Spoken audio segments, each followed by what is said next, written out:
Perbaikan STB yang mati total cukup mengganti satu buah elko yang melendung seperti ini.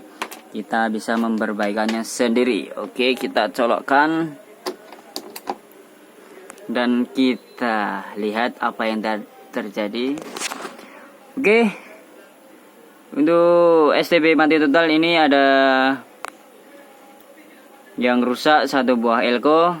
Teman-teman bisa memperbaiki sendiri di rumah ya, dengan mengganti satu buah elko 16 volt 1000 mikrofarad.